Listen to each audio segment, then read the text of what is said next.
Novel coronavirus has spread to more than 180 countries. The World Health Organization has declared COVID-19 as a pandemic on 11th March 2020. और इस pandemic से बचने के लिए now we have vaccine, जिसका कि fourth और biggest phase has started on 1st May 2021, जिसके कि कुछ अपने प्रोटोकॉल्स हैं, अपने गाइडलाइंस हैं। और ये प्रोटोकॉल्स गाइडलाइंस हमें वैक्सीन लेने से पहले जानना बहुत ज़रूरी है। लोगों के मन में बहुत सारे कन्फ्यूजन्स हैं, बहुत सारे सवाल हैं जिसको वो क्लियर करना चाहते हैं। तो hello friends, this is Divyani Singh and today I will be talking about guidelines and awareness about covid vaccine.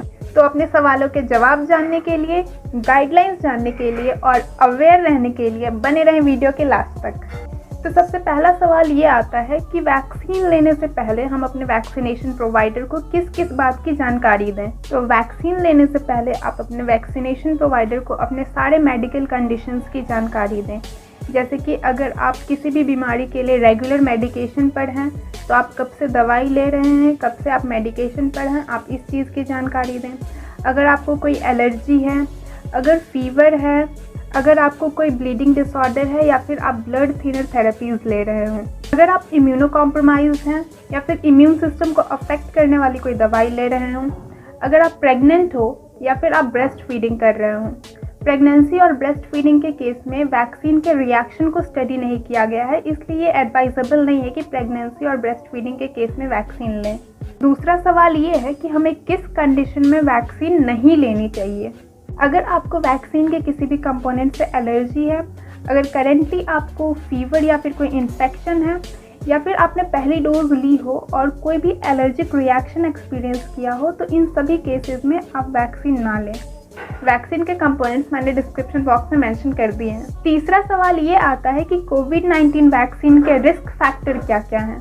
तो रिस्क फैक्टर ये है कि at the site of injection आपको पेन, स्वेलिंग, ईचिंग या रेडनेस हो सकता है।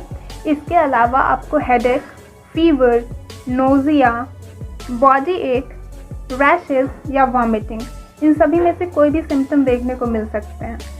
चौथा सवाल ये है कि वैक्सीन लेने के बाद अगर हमें कोई साइड इफ़ेक्ट हो तब हम क्या करें।